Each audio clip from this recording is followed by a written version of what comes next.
Oke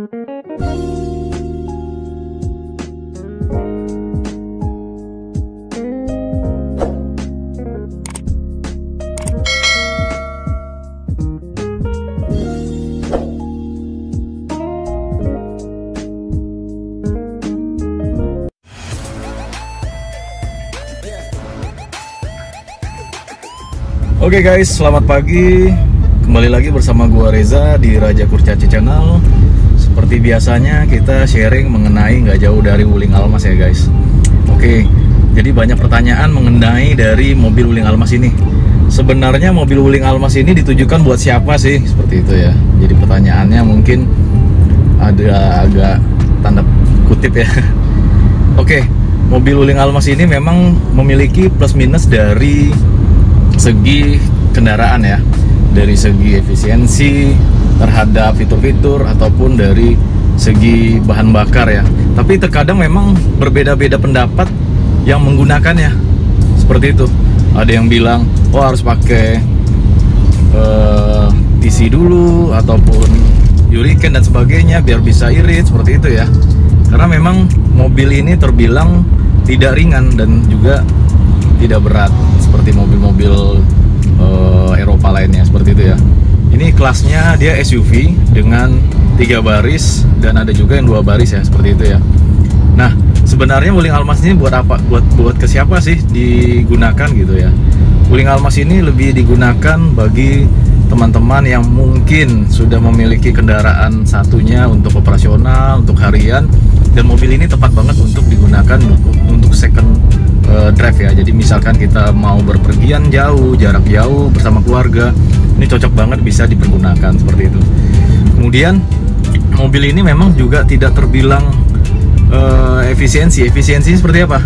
Misalkan kita biasanya menggunakan mobil LCGC ataupun mobil kendaraan, contohnya Avanza, Xpander dan BRV dan Mobilio dan lainnya ya. Kadang-kadang kita melihat berapa sih untuk biaya tahunannya, perawatannya, atau untuk pajak setahunnya, seperti itu ya. Nah, pajak setahunnya dari Wuling Almas ini untuk wilayah, kebetulan saya wilayahnya Tangerang dan belum kena progresif, itu 4.700.000 sampai dengan 800 ya, kurang lebih seperti itu ya. Jadi memang berbeda-beda dengan pajak tiap tempat ataupun di lokasi teman-teman semuanya. Nah, kemudian yang jadi pertanyaan lagi, apakah mobil Wuling Almas ini berat? Beratnya dalam arti seperti apa? Karena mobil ini memang beratnya yaitu 1,5 ton. Jadi agak seperti apa ya? Agak untuk effort buat bawa mobilnya ini. Karena mobil ini bukan buat mobil akselerasi ataupun mobil kebut-kebutan, apalagi buat yang hobi anak muda yang knalpotnya diganti, yang buat balap seperti itu. Sebenarnya itu nggak rekomendasi seperti itu ya. Jadi bukan untuk kalangan balapan seperti itu. Kemudian mobil ini juga nggak bisa dibilang atau dikategorikan mobil brand top ya. Jadi kalau kalian bilang apa ya, biasanya Honda Mandit, terus Toyota Mandit, Mazda Mandit. Jadi kalau kalian beli brand, mendingan nggak usah beli mobil ini. Saran gue seperti itu. Jadi memang Wuling sendiri memang baru berdiri kurang lebih sekitar 2016-an ya, kurang lebih 2016-an, dan sampai di Indonesia itu 2018 ya, kurang lebih seperti itu. Dan dia baru berpijak di Indonesia Almas ini di 2019. Gue kategorinya lebih ke Almas ya, seperti itu. Nah, mobil ini jadi kalau memang waktu zaman dulu tuh belum banyak di jalanan. Karena kenapa orang berpikiran mobilnya belum tahu, karena memang dulu hampir seluruhnya yang mungkin yang pernah lihat mobil-mobil China ataupun keluaran Cina itu biasanya identik dengan crash dan spare part susah seperti itu, dan harga jualnya anjlok seperti itu. Nah, yang jadi pertanyaannya, jadi untuk siapa nih mobil? Mobil ini adalah mobil yang kategorinya orang yang berpikiran positif ya. Jadi artinya kalaupun kalian nyari brand, lebih baik mending jangan beli mobil ini, seperti itu. Kemudian yang lebih sukanya lagi orang yang suka menggunakan fitur-fitur. Nah, fitur-fiturnya banyak banget, dan ini hampir beberapa mobil-mobil tidak memilikinya dari segi harga ya. Jadi kalaupun memang kalian melihat beberapa mobil-mobil banyak yang harganya mirip-mirip 300 juta sampai dengan 350 juta. Nah, itu fitur-fiturnya memiliki perbedaan banget untuk Wuling Almas ini, seperti itu ya. Jadi dipergunakan buat orang-orang yang berpikiran positif lah, sebaiknya seperti itu. Kemudian ada lagi yang jadi ditujukan mobil ini untuk siapa. Nah, mobil ini yang jelas bukan buat mobil-mobil operasional buat anak-anak sekolah ya, seperti itu ya. Karena kenapa jarak untuk dari 1 kilometer ataupun sampai dengan 20 km ini, kalau untuk apalagi dalam kota, ini konsumsi bahan bakarnya karena stop and go ya.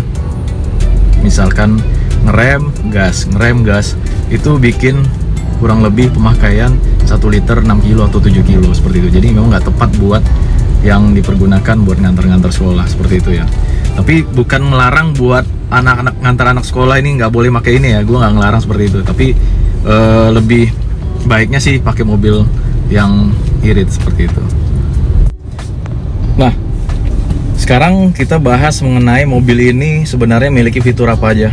Untuk mobil varian Almas itu kan sudah banyak ya, ada fase 1, fase 2, dan RS ya. Sebelumnya pernah gue jelaskan di video-video sebelumnya.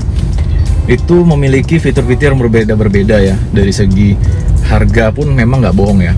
Yang terbaru kebetulan itu RS, itu udah ada lane departure warning, terus lane keeping assist, terus ada auto brake, kemudian tentunya head unitnya sudah terintegrasi dengan online ya, ataupun dengan jaringan seperti itu. Itu memiliki value banget ya buat teman-teman semuanya.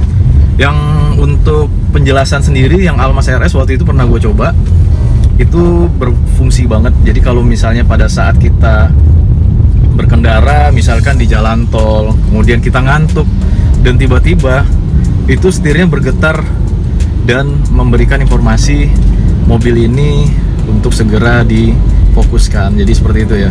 Jadi pada saat kita berkendara dan ngantuk tanpa sadar dan melewati dari garis yang sudah ada di jalanan atau di jalan tol ya, itu membantu banget buat kita menghindari dari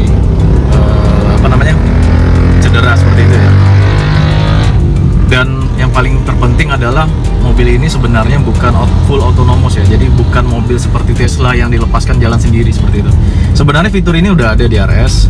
Hanya saja mungkin untuk di jalanan di Indonesia kebanyakan kan memang rata-rata tidak mau ngalah ya. Jadi kalau misalkan pun kita lagi berkendaraan tiba-tiba ada orang nyalip dari depan ataupun dari samping ataupun dari seberang sana, kita harus hati-hati juga seperti itu ya. Tapi tanpa sadar bukan berarti oh mobil ini nggak canggih, nggak full, buat apa dibeli. Sebenarnya ini ada baiknya juga demi autonomous ini ya. Jadi buat mengurangi dari kecelakaan seperti itu ya. Itu bagus banget fitur-fiturnya yang ada di Almas. Dan yang paling terpenting adalah mobil Almas ini ada panoramic sunroof ya. Mobil harga kisaran 300 sampai 400 juta ini worth it banget untuk dibeli ya, seperti itu ya. Nah, itulah berbagai macam yang kita simpulkan tadi ya. Sebenarnya mobil ini ditujukan untuk siapa, seperti itu. Ya, kesimpulannya siapapun bisa memiliki, siapapun berhak, dan suatu saat pun orang yang ingin membelinya sah-sah aja. Tapi memang kembali lagi ya, mobil ini yang belum biasanya menggunakan mobil Eropa ataupun mobil yang lainnya, terkadang pasti berpikirannya negatif seperti itu ya. Oke, sekian dulu review dari gua. Jika ada yang mau ditanyakan atau dikomenkan, boleh komen di bawah. Terima kasih sudah menonton. Jangan lupa subscribe, like, and share video ini. Thank you.